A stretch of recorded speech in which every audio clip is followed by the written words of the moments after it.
नमस्कार मित्रों, मैं परेश आप सभी का स्वागत करता हूँ। आज हम एक ऐसी वीरांगना की कहानी देखने जा रहे हैं जिसने अपनी वीरता एवं साहस से शत्रुओं को भी अचंभित कर दिया था। कोई मर्द क्या दिखा सके, उससे अधिक ही वीरता का उसने प्रदर्शन किया था। उसके स्मरण में आज भी हर भारतवासी सुभद्रा कुमारी चौहान के ये गीत गुनगुनाते रहता है। सिंहासन हिल उठे राजवंशों ने भ्रुकुटी तानी थी, बूढ़े भारत में आई फिर से नई जवानी थी, गुमी हुई आजादी की कीमत सबने पहचानी थी, दूर फिरंगी को करने की सबके मन ने ठानी थी, चमक उठी सन 57 में वो तलवार पुरानी थी, बुंदेले हर बोलो के मुंह हमने सुनी कहानी थी, खूब लड़ी मर्दानी, वो तो झांसी वाली रानी थी, झांसी वाली रानी थी। हाँ दोस्तों, मैं बात कर रहा हूं झांसी की रानी लक्ष्मीबाई जी की। आज ही के दिन वो वीर गति को प्राप्त हुई थी। उनके बचपन का नाम था मणिकर्णिका, लेकिन लोग उन्हें प्यार से मनु करके ही बुलाते थे। उनका जन्म 19 नवंबर 1828 को बनारस में हुआ।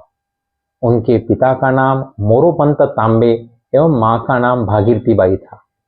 मोरोपंत पेशवा बाजीराव द्वितीय के विश्वस्त थे, निकटवर्तीय थे। तो पुणे में मिली हार के बाद पेशवा बिठूर में आके बस गए, तो मोरोपंत भी उनके साथ साथ यहाँ आ गए।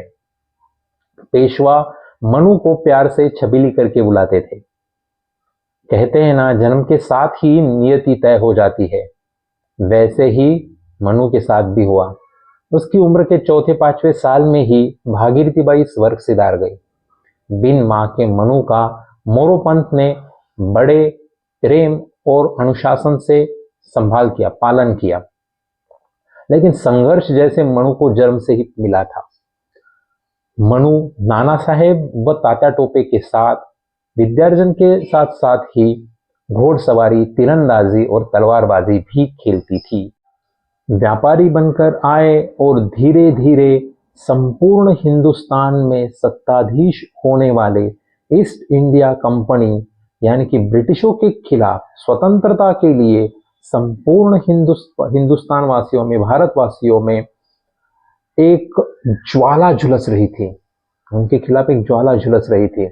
किसी भी तरीके से अंग्रेजों को हिंदुस्तान से खदेड़ना था, और इसी ज्वाला ने मनु, नाना साहेब और तात्या टोपे के मन में भी घर कर लिया था। छत्रपति शिवाजी महाराज के बारे में, उनकी कहानियां और उनकी उपलब्धियों के बारे में बचपन से मनु ने बहुत सुना था। किस तरह संपूर्ण हिंदुस्तान में फैले हुए राज करने वाले मुगल, आदिल शाह, निजाम शाह आदि सत्ताओं के खिलाफ अकेले शिवाजी महाराज ने संघर्ष किया और हिंदवी स्वराज्य की स्थापना की। उससे वो बहुत प्रभावित थी। उसका कहना था, उसका मानना था कि इसी तरीके से अगर हम अंग्रेजों के खिलाफ लड़े तो हम भी ये कर सकते हैं।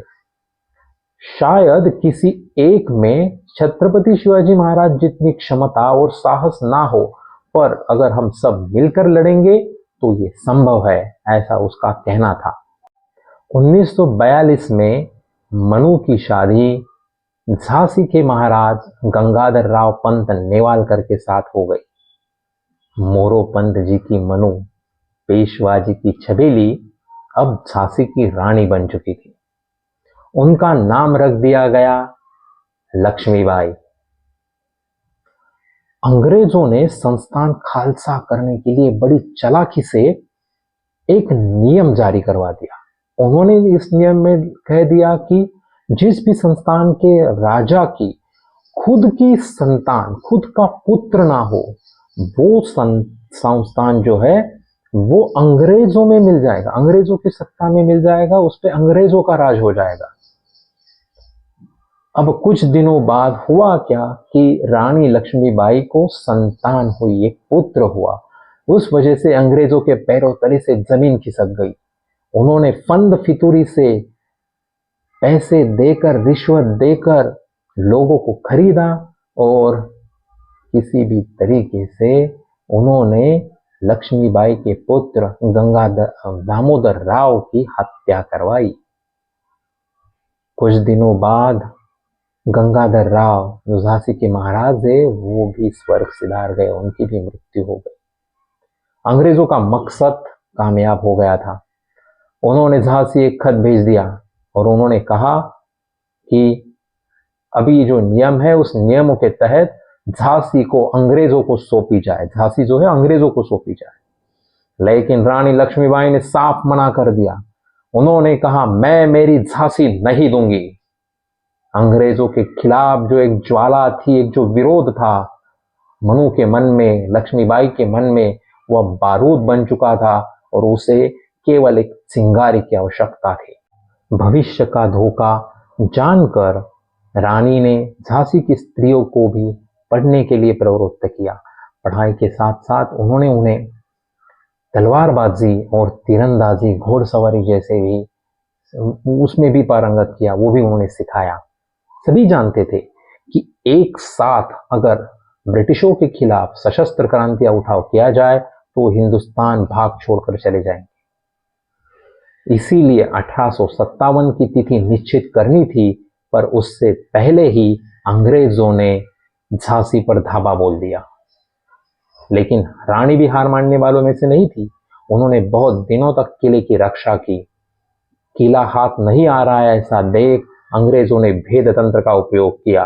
उन्होंने फंद फितूरी से लोगों को फितवाया और किले का कौन सा भाग कमजोर है वो जानकर उस पर ही आक्रमण किया और उस दरवाजे से वो किले के अंदर घुस गए। फिर भी रानी बड़ी वीरता से लड़ी, लेकिन जब हार सामने दिखने लगी तो उसने अपने दत्तक पुत्र को अपने पीठ पर बांधा और अपने घोड़े के साथ वो किले से कूद गई। किले से कूदने के कारण तुरंत ही उनके घोड़े की मृत्यु हो गई। लेकिन अपने जाबाज सिपाहियों के साथ रानी ग्वालियर की ओर चल गई। ये बात जैसे ही अंग्रेजों को पता चली वो भी उनके पीछे दौड़े। ग्वालियर के राजा सिंधिया ने अंग्रेजों का साथ दिया और वो अपने किले से, रानी जैसे आ रही है देख, किले से भाग गए। किला तो रानी के हाथ में आ गया, लेकिन उनकी जो मदद थी सिंधिया महाराज की वो उन्हें नहीं मिल पाई। अंग्रेज भी तुरंत रानी के पीछे आए और उन्होंने ग्वालियर पर आक्रमण कर दिया। अंग्रेजों का आक्रमण देख रानी उन पर टूट पड़ी। बड़ी वीरता से वो लड़ रही थी, लेकिन बिना आधुनिक शस्त्रास्त्र एवं कमजोर से कम सेना जो संख्या बल में कम थी, उसके कारण रानी अकेली पड़ गई। लेकिन वीरता से लड़ते लड़ते अपनी उम्र के 29वें साल में रानी लक्ष्मीबाई वीर गति को प्राप्त हो गई। अपने जीवन से उन्होंने स्त्रियों को निडरता, साहस, स्वतंत्रता एवं विद्यार्जन का महत्व सिखलाया। आज भी उनका जीवन स्त्रियों के लिए प्रेरणा देता है। आज समाज में स्त्रियों पर जो अत्याचार हो रहे हैं उसके खिलाफ लड़ने के लिए उन्हें एक मार्गदर्शक बनता है, एक मार्गदर्शन देता है। 1857 की इस नायिका को मैं शत शत नमन करता हूँ और सुभद्रा कुमारी चौहान जी की इन पंक्तियों से उन्हें आश्वस्त करता हूँ कि जाओ रानी, याद रखेंगे ये कृतज्ञ भारतवासी। यह तेरा बलिदान जगावेगा स्वतंत्रता अविनाशी। होवे चुप इतिहास, चाहे लगे सच्चाई को फांसी। हो मदमाती विजय, गोलों से चाहे मिटा दे झांसी। तेरा स्मारक तू ही होगी, तेरा स्मारक तू ही होगी। तू खुद अमिट निशानी थी, बुंदेले हर बोलो के मुंह हमने सुनी कहानी थी। खूब लड़ी मर्दानी, वह तो झांसी वाली रानी थी, झांसी वाली रानी थी। इस झांसी की रानी लक्ष्मीबाई के प्रति और ऐसे ही स्वतंत्रता सेनानियों के प्रति हम कृतज्ञता व्यक्त करते हैं, हमें कृतज्ञता व्यक्त करनी चाहिए। इसी नोट पर मैं आप सबसे विदा लेता हूँ। आपको आज का वीडियो कैसे लगा ये कमेंट बॉक्स में ज़रूर लिखिए। आपके पास और अगर कुछ जानकारी हो तो वो भी कमेंट बॉक्स में लिखिए रानी जी के बारे में। अगले वीडियो में जब हम रानी जी के ऊपर बात करेंगे तो उसको अवश्य शामिल करेंगे। आपको वीडियो अच्छा लगा हो तो अपने दोस्तों को शेयर कीजिए, सब्सक्राइब कीजिए और लाइक कीजिए। धन्यवाद।